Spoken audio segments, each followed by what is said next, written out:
Bona vesprada a tothom.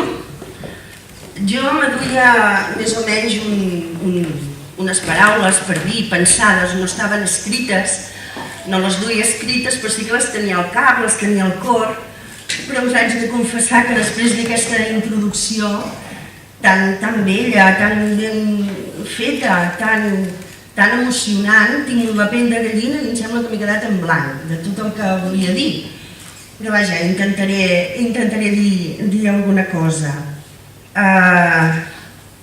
Malgrat aquesta crisi que estem vivint, aquesta crisi no només econòmica i social, sinó també, com ja s'ha dit per aquí, aquesta crisi que ens amenaça la llengua, que hem d'estar permanentment alerta perquè ens l'estan com prenent a mossegades, no? De mica en mica. Malgrat tot això, és d'agrair que hi hagi unes persones que vagin fent que premis com aquest vagin sumant convocatòries, i felicito de tot cor a la gent que n'és responsable i us encoratjo de debò a continuar, perquè és així com anirem guanyant aquestes petites batalles, sobretot a favor de la llengua. De debò que us ho agraeixo de tot cor i que us animo a no quedar separats, que no ho hem de fer de cap de les maneres.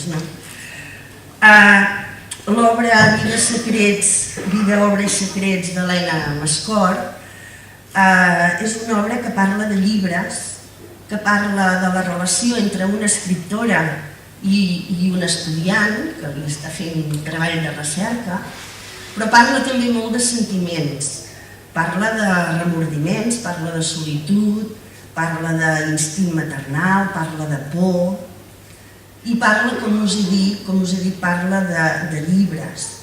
És la història d'una nena que quan tenia 10 anys la visita d'una escriptora li va canviar la vida, en el sentit que va passar de ser una nena que avorria els llibres a ser una nena que viu per als llibres. I 7 anys després vol investigar sobre l'obra d'aquesta escriptora que li va canviar la vida. Us he de confessar que de totes les meves novel·les aquesta és la que hi he posat més de mi, en el sentit que hi explico coses que no he explicat mai a cap altra. És una novel·la, jo diria que la més íntima i la més personal meva, de moment, perquè hi ha reflexions molt meves, molt personals, sobre el fet de la creació literària, d'on surten les idees i de la relació que alguns escriptors, o jo crec que molts escriptors, mantenen entre la seva pròpia vida i l'obra que fan. Jo espero que quan surti, si la llegiu, que us agradi, que us emocioni, com jo m'emocionava també a mesura que l'anava fent i que l'anava escrivint. Estic molt contenta, molt agraïda a tothom que ha fet possible això, i contenta també de venir aquí a Picanya, que no hi havia estat mai, ho sento molt, però ara ja puc dir que sí. Moltes gràcies i bona nit.